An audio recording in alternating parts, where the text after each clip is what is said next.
Assalamualaikum warahmatullahi wabarakatuh. Alhamdulillah. Abunda Abu berarti bersama itu Abu Pepasi Katu ni kalen tanah yang wakaf oleh hamba Allah yang di Gampung Tanjung Lunga Aceh Besar. Ya Masya Allah, sungguh dahsyatnya perjuangan guru kita bersama ulama-ulama kita yang membagi syiarkan agama, bagi apa tublik mata-mata kita yang anak-anak kita yang memandung. Dan berkata Allah rahmatnya berberkat umum, berberkat segala-gala haji dalam bagi syara agama Allah. Amin amin ya rabbal alamin.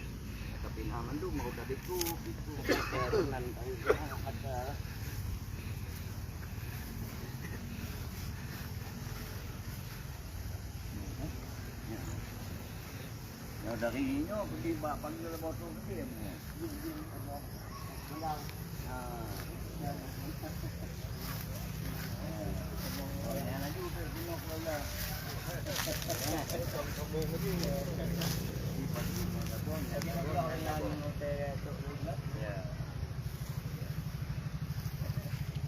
Pun Nyo je pun tung tauro matauro.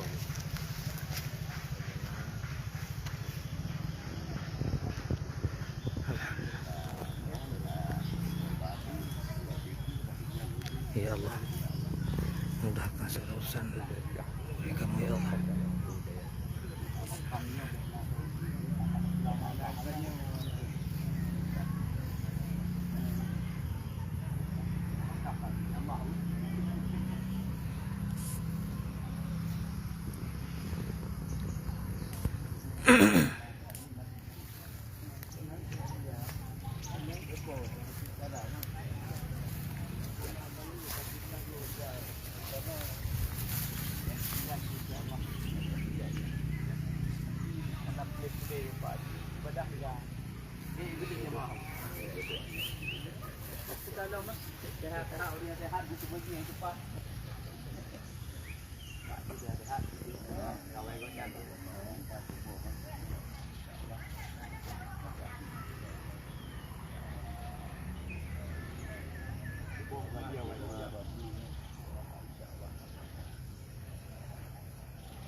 Kalau wakaf itu bukan yang kalau wakaf tanahnya sudah ya.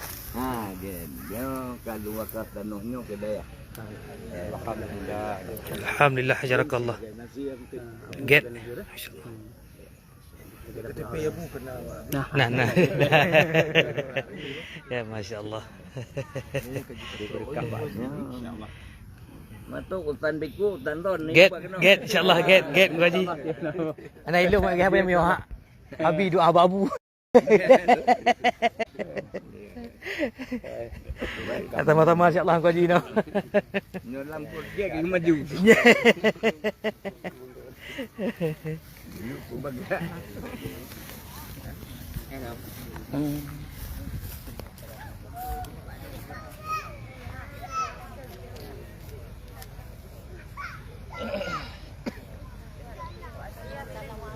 Get. Ajib. Dah roh.